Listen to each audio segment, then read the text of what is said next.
14 अप्रैल 1891 आधी रात के सन्नाटे में एक बच्चे की पहली चीख गूंजती है। कोई नहीं जानता था कि ये आवाज एक दिन पूरे देश की तकदीर बदल देगी। ये बच्चा था भीमराव रामजी अंबेडकर।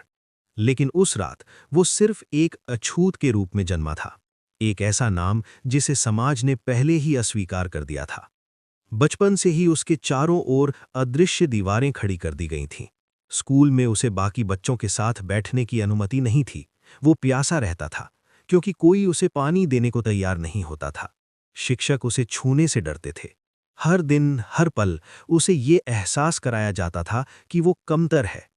लेकिन उस छोटे से बच्चे की आंखों में एक अजीब सी आग थी, एक खामोश कसम जो अभी किसी को सुनाई नहीं दे रही थी।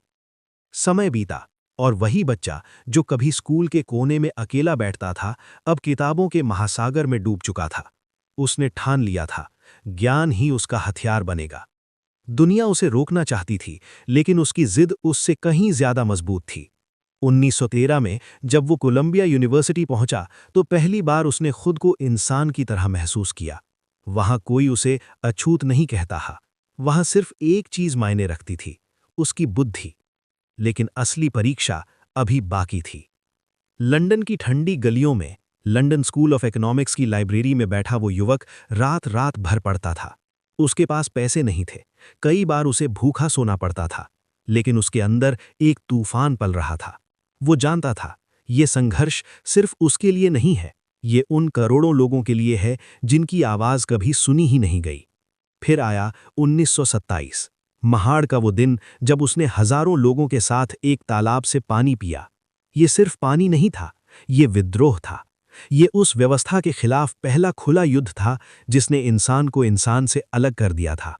लेकिन हर क्रांति की कीमत होती है। 1932 में जब उसने दलितों के अधिकारों के लिए अलग निर्वाचन की मांग की तो उसका सामना हुआ महात्मा गांधी से। पूरा देश दो हिस्सों में बंट गया। तनाव इतना बढ़ गया कि लगा सब कुछ खत्म हो जाएगा। लेकिन अंत में एक समझौता हुआ, पूना पैक्ट। अंबेडकर ने समझौता किया, लेकिन उनकी लड़ाई खत्म नहीं हुई थी। ये तो बस शुरुआत थी। 1947 भारत आजाद हुआ, लेकिन असली सवाल था इस नए देश का भविष्य कौन लिखेगा। और फिर इतिहास ने एक अजीब मोड़ लिया। वही लड़का जिसे कभी स्कूल में बैठने की जगह नहीं मिली थी, उसे पूरे देश का संविधान लिखने की जिम्मेदारी दी गई। वो रात रात भर जागता रहा। हर शब्द, हर लाइन में उसने न्याय की आत्मा डाल दी। उसने एक ऐसा कानून बनाया जहां कोई भी इंसान सिर्फ अपने जन्म की वजह से छोटा या बड़ा नहीं होगा। उसने एक नया भारत गढ़ा, बराबरी का भारत। लेकिन इस जीत के पीछे एक गहरा दर्द छिपा था। उसका शरीर कमजोर हो रहा था, बीमारियां उसे धीरे धीरे तोड़ रही थीं, लेकिन उसका मिशन अभी पूरा नहीं हुआ था। 1956 में उसने बौद्ध धर्म अपनाया। ये सिर्फ धर्म परिवर्तन नहीं था, ये हजारों साल की गुलामी से आजादी की घोषणा थी। और फिर 6 दिसंबर 1956 की सुबह, कमरे में सन्नाटा था। वो महान योद्धा जिसने पूरी जिंदगी अन्याय के खिलाफ लड़ाई लड़ी, अब शांत था। उसकी सांसें रुक चुकी थीं, लेकिन उसकी कहानी अभी खत्म नहीं हुई थी। क्योंकि कुछ लोग मरते नहीं, वे विचार बन जाते हैं।